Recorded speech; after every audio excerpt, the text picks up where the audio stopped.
All right, so we are back with my boy Frankie, and we're going to play a little game of yeah or no, as we do, UFC 297-ish edition. So anybody that's not familiar with this, we go through a variety of topics and we say yay or no based on whatever that topic is, and then we spitball after that. So diving right into it, the first one, and this is directly referring to UFC 297, and it's the hottest topic out there. Did Dricus Du Plessis win that fight? I'll throw it over to you. Let me know what you think. I know that you got some thoughts. Yeah, I do have some thoughts on this. I think he won, and like I've got a few. So the way that I broke the fight down when I saw it live, I had Dricus winning rounds 2, 3, and 4, and I had Strickland winning round 1 and 5. Now the main thing that I was kind of thinking as the fight was taking place was like, I felt like Dricus's diversity really stood out. Like Sean was obviously sticking very much to he was sticking the jab out and he was landing it really, really well. I think a lot of people are kind of making this whole thing of, oh, the judges weren't valuing the jab and how damaging it was. But I don't think it was that. I think it was more that they were valuing what Dricus was doing more. You know, he was constantly switching stances. And when he did appear to land, it appeared to land with a bit more FUD. He was also using kicks a lot more, like those kicks to the body and the kicks that were going up high. Visually, it was a very smart way of going about it. And I would also say that when a fight is that close and the strike numbers, you got to remember, the judges don't have the strike numbers in front of them. Mm-hmm. So in a fight that's that close, where they're kind of scrapping it out, there are little details that can change how they see things. Now, a lot of people are going to say, oh, Dricus got takedowns, but he didn't do anything with them.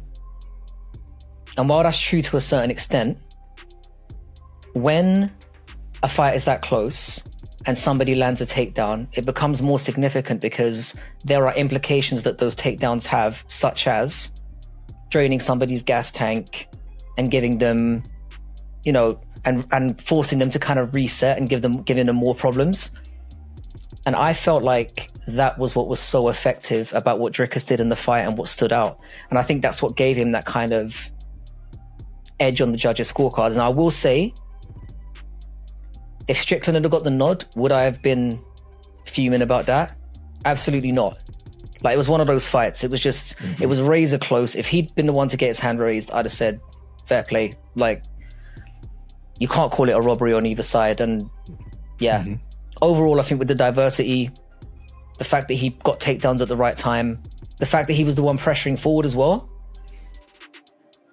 and controlling what was going on there, I think he edged it, but it was close. Yeah, and I can definitely see that. And really kind of the theme of this is that, in my opinion, is that it wasn't a robbery either way, just like you said.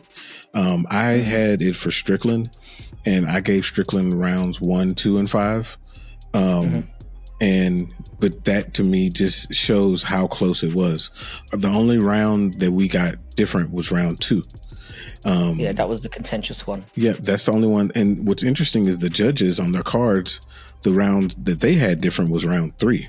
I thought the round 3 was pretty clearly Dricus Du Plessis' round, and round 4 was clearly Dricus Du Plessis. And I agree with his diversity of strikes, his stance switching. He was just confusing. And credit to him. Like, I did not know that he had all of those things in his bag. I thought that that he was mostly aggression and just using his size and his physical attributes, but he was very tactical in there. He had better cardio. I was very impressed with him. But I do think that in round 2, and that's one of the things that, I was scoring it live, but in round 2, I felt like Sean did more damage with the jab and with the kicks that he threw in round 2, but it was close. Like, I mean, anybody that thinks it was the other way, like I can't even build a solid argument against it, to be honest. Same for me. Yeah, it was a really close, really good fight. It kind of reminded me of some of the fights that Robbie Lawler and Johnny Hendricks would have, that were just super close. You don't know which way it's going, and when it goes to the scorecard, you're like, I don't know, somebody won. Just pick somebody. But yeah, it's funny you bring that Hendricks fight up, because I when I did my welterweight thing, the first time I saw it, I was like, Hendricks battered him. But when I rewatched it, I was like, do you know what? You can make a case for GSP as well. I mean, I know he looked like he was in a train wreck. Whew. Close fight. But it was a close fight. It was a very close fight. Yeah. And this kind of went in that same line. But this isn't one of the questions that I was going to ask you, but do you think that there should be a rematch after this fight? Or do you think, who do you think that the DDP should fight? I think DDP should fight Sean Strickland again. Is it because of how close it was? If we're being fair, yeah, the person that he should really be fighting is Jared Cannonier, but no one wants to see that. I mean, Jared Cannonier had a win against Strickland. I think he's on like a 2 or 3 fight win streak. I know he lost to Adesanya, but he didn't get battered in there. No. Basically, it comes down to, should it be Jared, who nobody wants to see, unfairly in my opinion? Should it be Strickland, who literally had the most razor close title fight loss you could possibly imagine? I mean, it couldn't have been closer, like we just discussed. Or should it be Israel Adesanya, who's lost 2 and 3 and just straight up doesn't deserve it right now? I think he needs another fight. Strickland's the only one for me who, based on the circumstances, I think he should be the one who gets the next.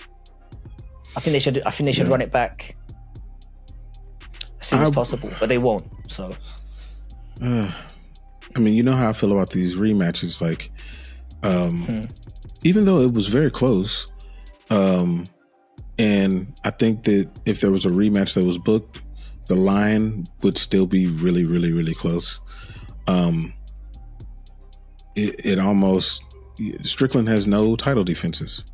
I mean, the argument would be made, how does he deserve it, versus, somebody like Brandon Moreno against Pantoja. That was a close fight too. But I don't know. It's really hard to say because, like you said, Cannonier doesn't bring a lot of eyeballs. Adesanya doesn't really deserve it based on the work that's been done recently. You would want to see him get another middleweight win before he gets that shot, even though if you're looking at pocketbooks and stock prices, Adesanya would be the choice to make. But yeah, I don't know. I almost feel like we should just wait to see how things shake out. Whitaker is fighting Paulo Costa. If Paulo Costa can make it to the fight, maybe that's something. If Paulo Costa wins, maybe that's something that goes there. I don't know. Yeah, that would be amazing. That would be very interesting. That'd be a very interesting fight. But that takes me into the next yeah or no question. What do we do with Hamza Chimaev? Does he get the next title shot because of the weirdness that's going on up there? No. Again,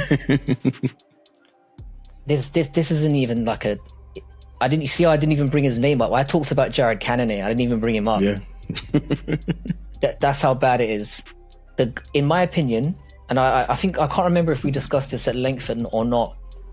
I thought he lost to Kamaru Usman, or at the very least, it was a draw, and the guy was jumping off the sofa. And I felt like, so for me, worst case scenario, he drew that fight. He hasn't fought anyone at middleweight. He hasn't fought a ranked middleweight. Yeah. He's fought once in like 18 months or something, and he scraped through it by the skin of his ass. Like bro. Also as well, yeah. He's proven time and time again that he's got one round to get it done, basically. Yeah, and you want to put him in there with somebody like Dricus or even Strickland. Like, I'm saying even Strickland, like, oh, you know, I think Strickland and Strickland knows it as well. Like, they've trained together. He's like, of course I fight that guy. He knows what would happen. Now the thing is, yeah, it's part of it as well.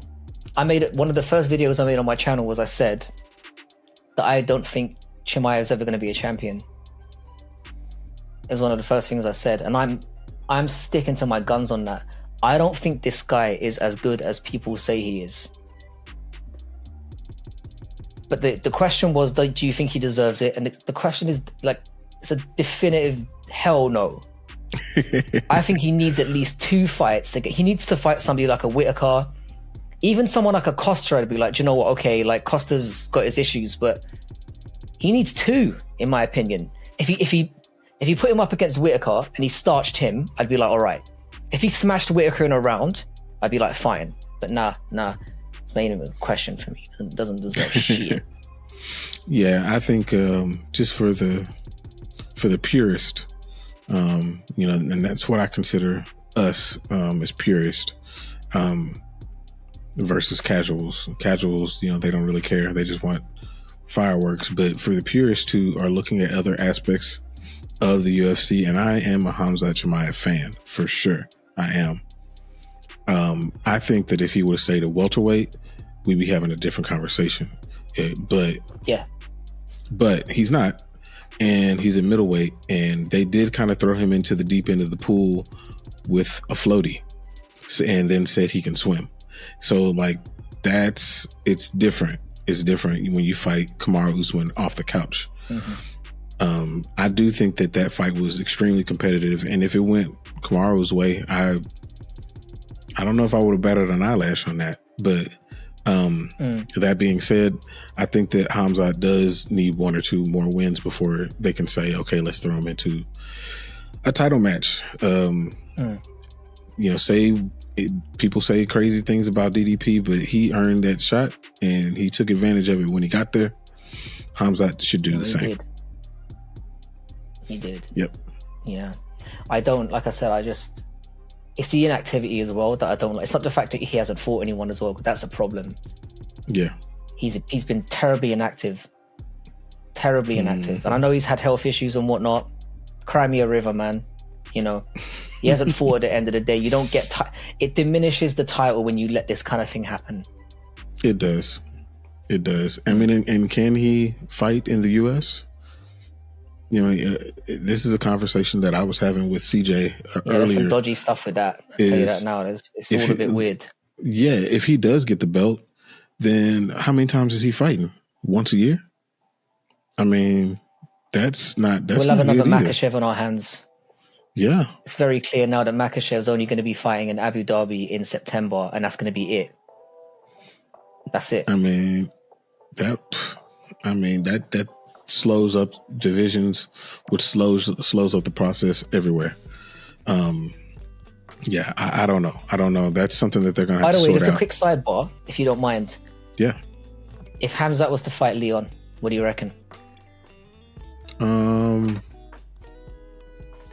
I would take Hamza.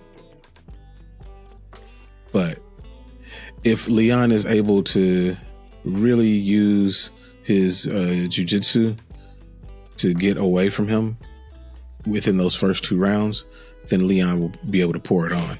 But he's so aggressive at the beginning, and Leon gets in his head so easily. I feel like Hamza is a person that can break his will. I mean, you'll have his coach over there screaming his head off trying to get Leon back in the fight if Hamza doesn't end it in the first 2 rounds. So I think that... Yeah, I think that's what it comes down to. I would favor Hamza, to be honest. If I were him, if I were Hamza, I would do some practice cuts. I'd go back to 170, man. I'll go back down. I really would. Like, for real, like, DDP is a 205er. I don't think he can do it. Him coming in there and giving it the whole 9 pounds. You know? Oh man, that was funny. I think that's when I stopped liking him, you know. I think it was that moment where he was just like, he had that toothy grin and he was just like, I've ruined the whole card. So what? Yeah, he did give that. I don't he know. He was the luckiest son of a bitch on earth that day. He really was. Gets Kevin Holland. So I mean, he was supposed to fight Nate Diaz, right? Yeah, which would have been... That would have been interesting, you know, now that I think about it. I know Diaz is... Yeah, imagine if Nate would have got out of the cardio. first... Yeah, if he would have got out of the first round or so... Oh, yeah. And his jiu-jitsu ain't a joke as well. It's not. It's not. That'd have been an interesting one. Yeah. Very sorry, interesting. I was sorry for going on a tangent there, but it just popped into my mind. That's a good tangent. Okay, here's one that I know is near and dear to your heart. Raquel Pennington is the bantamweight champion of the world. I don't know if you saw that, but I did. It wasn't the most thrilling fight, I'd say. And on RC and DC, RC went on a rant about the women's division, and he felt that if this is what we're going to get, we should just get rid of the bantamweight division. So, yeah or no? Should we get rid of the women's bantamweight division? I'm going to say no. But the reason, here's the thing, yeah. The bantamweight division is trash, yeah. We know it's trash. It's terrible. I mean, and we know what's coming next. We both know what's coming next. What we're going to have to put up with next. Mm-hmm. The wheels are already in motion. We're going to have she who should not be named. It's going to end up being champion by the midpoint of the year. The thing is, though, I can understand not having a featherweight division because we don't have any featherweights really. I mean, women are not naturally that big usually. I mean, they had like 5 featherweights. It was completely ridiculous. Mm-hmm. In order for the bantamweight division to grow, didn't want to cut weight. That's all they were. Yeah, exactly. You just get fat bantamweights there. Exactly. Mm-hmm. So I guess my point being that bantamweight is not good right now. We know it isn't. But I think given time, if we take away the opportunity for them to do it, it will never get better. Yeah. And I think it will come good because we have had some decent bantamweight fighters come through. And again, it gives that opportunity for flyweights who are a little bit too big, which is a more skilled division anyway. I mean, there was a good possibility that you could see like Manon Fiorot there. You could see what's it called? You could see Shevchenko there easily. Yep. Mm-hmm. Like they would be natural. They cut quite a bit to get to flyweight. So no, I wouldn't cut it. I think like ride it out. Don't, let's not get crazy with it and have 2 or 3 of them on every card or whatever. Yeah, but let's just sprinkle them around a little bit throughout the year. Give them a bit of a... Nah, I think like as much as I hate women's fighting sometimes, I'd give it a chance to survive for a little bit longer and see where it goes. Division has enough to keep it going. It's true. Like I agree with you. I would say no. I don't like getting rid of divisions. I mean, the last time, even men's division, when they talked about getting rid of flyweight, it was because a dominant champion left, and when you saw the level of the remaining fighters, you were like, I don't know if this is sustainable. And now flyweight is super packed with really interesting fighters, very skilled, who finish fights. I think the bantamweight, it is the lower, is probably the worst women's division, if not the worst division in the UFC. But that being said, they have hopes. I think that the UFC should definitely go to Shevchenko's house, have a conversation with her about moving up. Say, look, 125, we're going to let Alexa Grasso run this division for a little while until she gets knocked off. You have the chance to go up and get another belt. and you could possibly still pull out that super fight. You go and win Amanda's belt. Amanda might want to come back and get that belt back. And of course, you have Kayla Harrison that snuck in, who says she can make 135. I'll believe it when I see it. You got the old heads. You got Holly Holm and Miesha Tate. The big boy, that Kayla Harrison. Yeah, I don't know how she's gonna make that right there. But you got the old heads of Holly Holm and Miesha Tate, who aren't exactly exciting anymore, but they are a name. But I mean, and of course you got Aldana. I noticed I didn't say Juliana Pena because I really don't want to, But Aldana is a dark horse in that division that could definitely win the belt. 100%. I'm just trying to pull up the rankings now because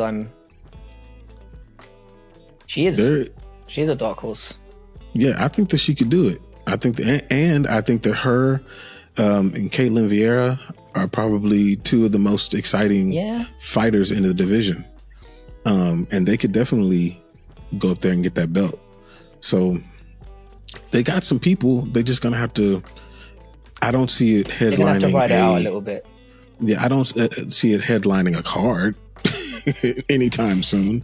But what it can do is co-main, or even they can use that as a fight night, like a premier fight night somewhere.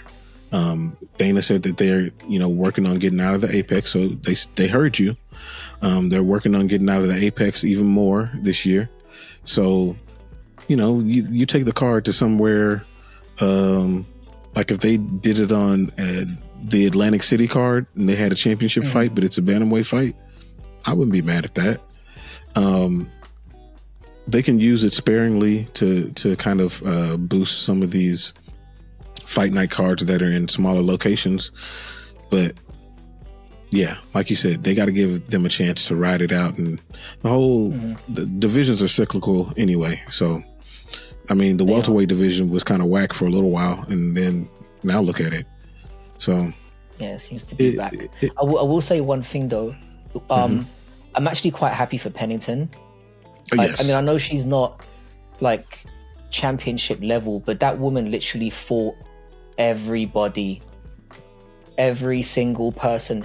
If you look at her CV, I know she's got some wins and losses in there and whatnot, but she took on everyone. And for her to be able to say she's a champion now is great for the sport as well.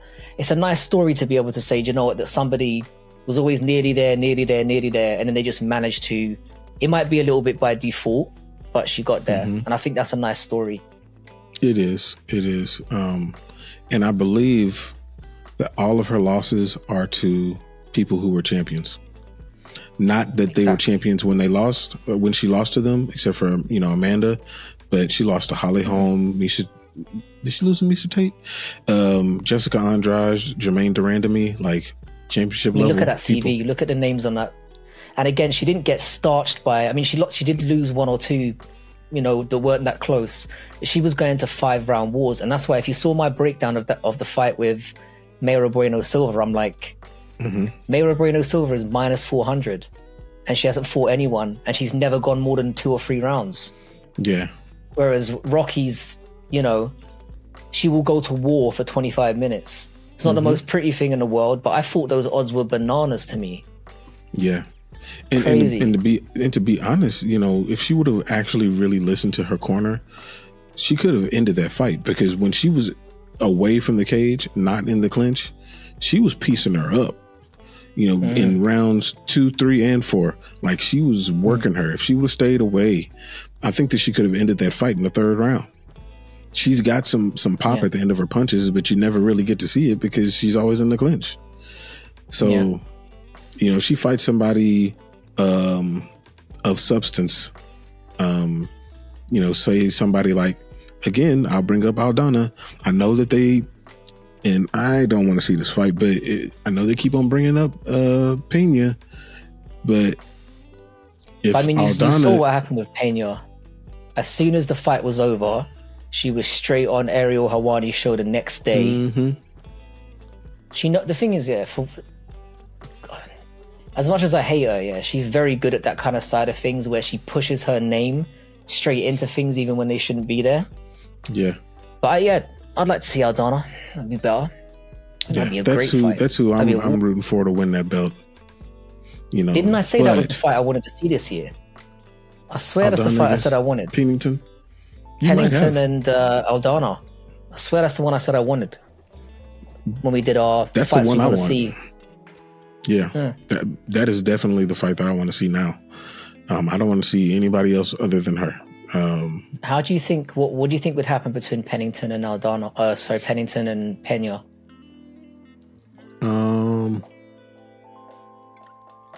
I think Pennington will still win. I think she'll still win. It won't be pretty at all, but I think she'll still win somehow. She's just not that good. She's a terrible fighter. She's a terrible fighter. Her beating Amanda Nunes is literally the most insane thing that I've ever seen. And we've seen some crazy stuff in this sport. She is awful. Yeah, like when we think about major upsets over time, you know, people bring up Matt Serra and they bring up or Sean Strickland beating Adesanya. But the people who upset these people, like, they can fight. Strickland is a good fighter. Yeah. Matt Serra is a good fighter. A good fighter. But Pena, no. She's sloppy. Amanda uncoordinated. lost. Yeah, Amanda just lost that fight because Amanda Nunes she just lost wasn't that there. fight. And when they But came to be back fair, and fought again, if I'd watched Pena's highlights, I wouldn't have trained either. I'd have been like, I'll just come in, I'll just jump in there. You know, do you know what I'm saying? I can't blame her for that. I'm not going to the gym and going hard for that monstrosity. No way. I get it. Yeah. Got kids at home and that. Yeah, and then you hear, did you see the interview that she had with that Amanda Nunes had with Megan O'Leary, that she hinted a little bit at coming back? I haven't seen it. Oh yeah, she hit the, you know what they do? They say you never know. And anytime they say that, you're like, okay, you've been thinking about it, huh? Especially now that she sees that Raquel's got the belt as well. If she sees Pena getting anywhere near, she might just spire and say, I think I'm ready to come back now. And they'd obviously give Nunes the fight before Pena. That would be hilarious. Yeah, that would be hilarious. I honestly don't want to see her come back. Not because I don't think that she can win that fight. She can definitely win that fight. She's already shown that. But I just think that she should just enjoy retirement. You know, be like George St. Pierre and just ride off into the sunset. Her coming back to get the belt is not going to improve her legacy. No, I'm more thinking about it spiting Pena more than anything else. That's my motivation. Yeah. And then Chris Cyborg came out and said, you know, that she wants Cyborg against Nunes too. And I'm like, if I'm Nunes, I'm like, I got out of there the first time. I'm not doing it twice. So yeah, you don't starch someone like that and then give them the opportunity. And Cyborg's dangerous. Yeah, you don't you don't starch somebody definitive like that. It's like with Conor and Aldo. You don't. You go, I'll give you a rematch. We'll have that. We'll have that rematch. Of course we will. Nah. Why? That's an awful idea, and that's why Conor was like, nope, not at all, not at all. Ever. Okay. So here is another one. So Dana White has been kind of slowly releasing these fights that he has for UFC 300. So yeah or no, the slow release and the way that he's releasing these fights, have you hyped for UFC 300? Total opposite. Yeah. Total opposite. No. The way that they've handled the whole thing has been an absolute PR disaster. Especially because I think the first mistake he made was when he hyped it in the first place. I think as soon as he did that, when he didn't have a plan in place, he screwed the whole thing. And he's not usually somebody who makes mistakes like this, but it was very clear that either he had a plan in place and it wasn't as much of a hype to the fans as he probably thought it was going to be, or he had no idea what he was going to do and then just started winging it. I mean, what pissed me off about this entire thing, I mean, I know we're getting Kayla Harrison, which I don't really care about that much. I mean, especially because she's fighting Holly Holm. That's going to be a layup for her. But like, the one that pissed me off the most was the way they announced Weili and Yan Xiaonan. Like, that really pissed me off. Like, because first of all, he kind of, remember he did the whole countdown thing, got everyone waiting. Yeah. And then we spent like an hour watching his fucking slap highlights. He still keeps pushing this bullshit. So everyone's angry watching bloody slap replays and him talking about slap. And then he comes out at the end and goes, Yan Xiaonan, Weili, see you later. When people were expecting to be put through that rigmarole, I want to hear this. I want to hear certain names. You know what I'm saying? Yeah. They did those Chinese ladies dirty, because that is a great fight, yeah? It is. And to string it out like that to me summarizes exactly how he's handled this entire thing. It's been an absolute disaster. I don't even think it's that terrible a card. I think don't hype people up like that, because it's just going to be disappointment. Yeah. I'll leave it there, because I could go on about this all day. Absolute arsehole. I think it's a good card, and it's still coming together. So a lot hinges on, you know, what the main event is, and I mean, I don't know who the main event is going to be, because it can't. I don't know, whatever. But I think so far they're putting together a pretty good card. But the way that they're releasing it, if the intention was to have our eyes turned toward them and have all notifications on all UFC social media and things like that, mission accomplished. Like, I'm definitely watching like crazy. But when it comes to how I feel about it, like it is kind of annoying that we don't know who the main event is and all the things that we would normally know for an event. And I can't really remember back to UFC 200 on how it was released, but I don't think it was like this. And no, so, I think that was the whole Brock Lesnar fiasco, if you remember correctly. Yeah.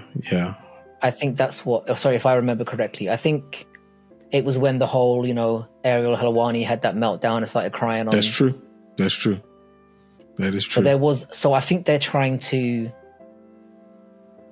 you know, throw false, you know, kind of red flags out there. Or is it called a false flag, or whatever the hell they call it? Keep people guessing. Yeah, false flag. But like, it's, I don't know. It is kind of, I don't know if annoying is the right word, but it's just, it kind of turns you off as far as like some of the false anticipation that I have for, you know, some of these fights that may or may not be announced. And then they throw a fight out there and you're like, oh, that's actually on the March 17th card. They're like, oh, okay, well, you got me looking at all this stuff. UFC 299 is better than UFC 300 on paper. It feels that way right now, definitely. From top to bottom. I don't know what they could put on there. I don't know what they could put on UFC 300 that would change my mind on that. But I agree, UFC 299 does look a lot better. And I mean, it doesn't matter. It's just a number, but it's just, why did you hype it? I think it was unnecessary. What they should have done is they shouldn't have hyped the card per se. They should have had a, you know, they can stack the card as much as they want, but don't put so much pressure on the card. But they should do other events outside of it to promote the history of the UFC. That's what they should have done instead of hyping. 100%. That's like saying, you know, okay, well, the Super Bowl's coming. It's going to be the best game ever. Well, it may not. Hype the Super Bowl as an event, not the game. So I think that they kind of missed when it came to that. But they're still learning. They're still young, I guess. I don't know. But I don't really like it either. You're a lot more sympathetic than I am. I think Dana White does know better, and he just arrogantly fumbled this one. That's where it comes down to for me. it ain't going well. It ain't going well. All right, so the last one is outside of the UFC, but it did jump up on my radar for, I don't know, for obvious reasons, I would say. But here's the yeah or no question. Will the PFL pay-per-view super fight event be worth a watch? I'm going with yes.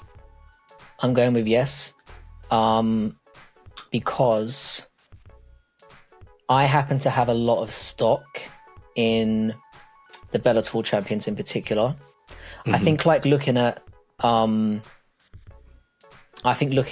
more closely when doing the breakdown of that video I did recently, it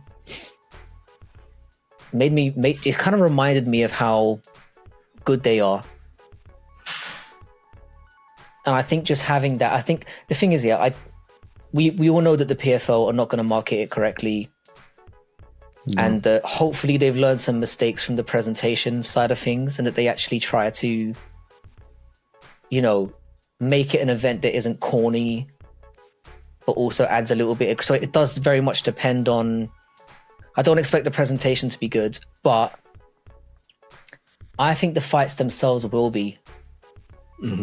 I really do. Like, I don't think any of the Bellator, I don't think any of the PFL champions are better than any of the Bellator champions, if I'm being honest. But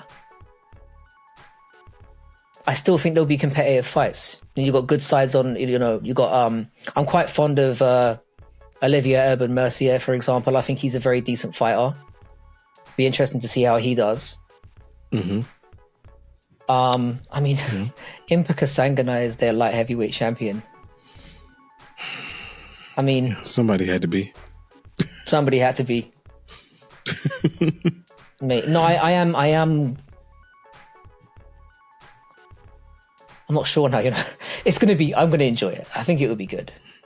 I think it does have some interesting fights on it for sure. The only fight that I think the PFL I think has a decent shot is actually the heavyweight fight. I think that so that's dude, Ryan Bader versus what's his name, Ferreira, or I can't remember right? his name. Hernan Ferreira. Yeah, that guy's a monster. He's huge. Yeah, and that's why, actually, because of his size.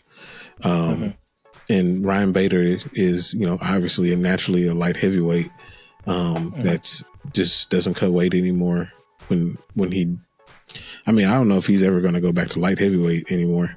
Plus, he's older, so that the weight sticks. But that fight, the featherweight. Who's the featherweight PFL champion, by the way?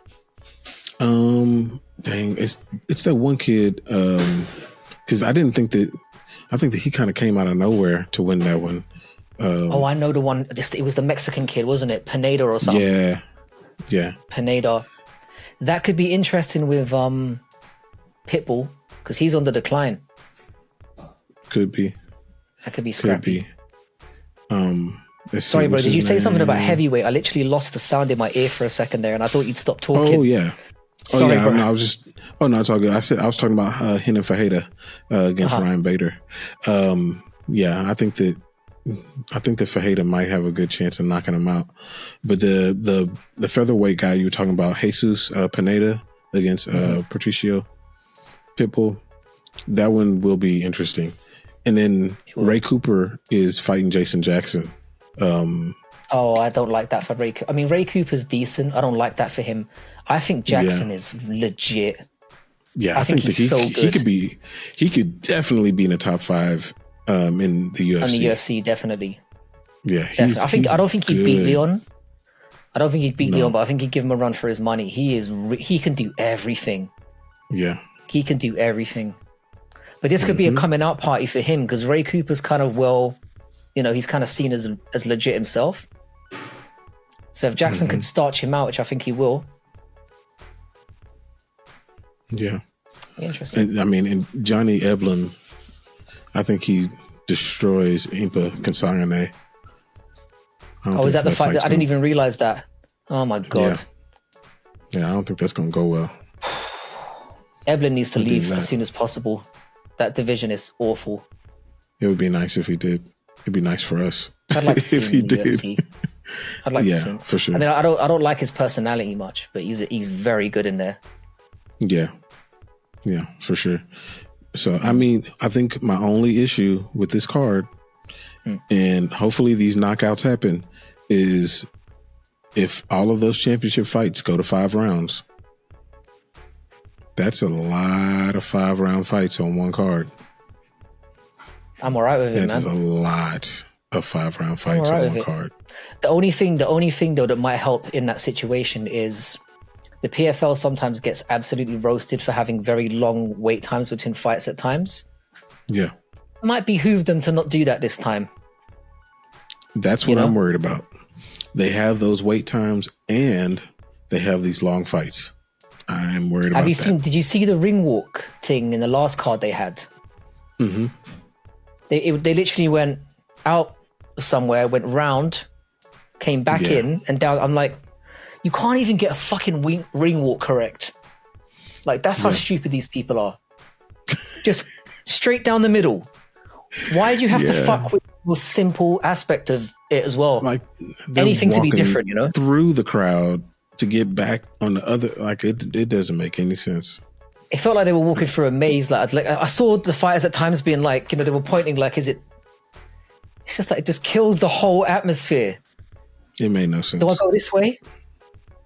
It was bizarre. Yeah, they're such a bizarre bunch of freaks, those PFL people. Yeah. but yeah, I think it has the potential to, do you know what? It's something different. It's something different. And I'll give it credit for that. They're trying something. They are trying. Now, one of the things that came to my mind was, why wouldn't you, if this is, these are your stars, right? These are supposed to be your stars. And I mean, you throw in, Yoel Romero and Thiago Santos on the card. You got Clarissa Shields on the early card, Aaron Pico on the card. You got, some of your more marketable people on the card. Mm-hmm. Why wouldn't you split it up? Have 2 championship fights on this one, then put another 2 on another one. But then it's because they're retarded. It's because they're retarded. There's no other. They have 12 cards a year. And they have 12 cards. Now they're going to have 1 decent card and 11 terrible. 11 ones. Absolute, floaters. They'll never learn. It's a real shame as well, because I think I've been sabotaged by the UFC. When I put that PFL video up, it's been taken down twice now. I gave them a really nice blueprint. This is how you stuff them, and I keep getting sabotaged, bro. I think somebody in the UFC, bro, they saw that shit and they were like, no. Don't tell them how to fix it. That's probably what happened, because conspiracy theory. Yeah, man, my 10 subscribers are making some real noise, man. I got a noisy 10 subscribers, Yeah. I don't know, man, but I'm gonna watch it, but passively until for the Clarissa Shields fight. Like, I admire what she's doing, but it shouldn't work, and I don't think it's gonna work. I mean, I like her boxing. But when it comes to this, like, I don't think she's ready for it. And I don't know the person that she's fighting at all. But if that person has any fighting background where it comes to grappling, just grab her, take her down, man. You can finish it in the first round. Because she doesn't have. I mean, she's not really a knockout person with boxing gloves on. No, and that's kind of what messes it up for her. If she was, it would be different, but she ain't that. No, she's not. But anyway, it is what it is. It is. We're watching because that's what we do. But I actually have low expectations for this. That's the best way to have it, though. By the way, I don't even know what date it's on. Typical PFL fashion. Yep. When is it happening? It's on February 24th. Yep. Well, you've got in one more Saudi person to watch Arabia. it now because, I don't know. Oh yeah, and it's going to be, as far as U.S. time is concerned, it's going to be like at 3 o'clock our time, which is That's weird for perfect for us. me. Yeah, that's right on time for Perfect you. for me. That's like 9 o'clock start time. That's like me, not falling asleep during 4 a.m. in the main card. Yeah. I'm actually I'm more excited now. Not only do I get to watch it, but I get to stay awake and watch it. I get to be, lucid. Yeah, Nice. we'll see what else is on TV, and I might turn it on. I don't know. Yeah, but anyway, man, I appreciate you coming on. You got anything coming up Always new? a pleasure. I know you got some videos in the pipeline. Yes. Yeah, I don't want to reveal too much, but because I don't know when you're going to get this out, but I did my the first episode of my Everybody Hates series. I'm not gonna lie, I think I might have went too far on this one. I think I might have gone too far. That's always good. Yeah, it's not great. So look out for that one. I'm not gonna say who it is if you don't know already, because I think I slipped it out in one, and I think I said it to you personally, didn't I? Yeah. Yeah, I've got a new series called Everybody Hates, and then there's a nice UFC fighter in there. With the first person, I went hard. So yeah, look out for that one. I've obviously got I got a pod I just released with you that came out today. Today actually on the 25th, and I've got another one coming out in a couple of days, and I'm really proud of those ones. I think the second one in particular was really we really got into it. Yeah. So I checked those out. But yeah, there's loads of stuff coming up. I'm going to get a lot more active again. Cool. Well, if you haven't subscribed to him, definitely go to Bad MMA Man. Check him out.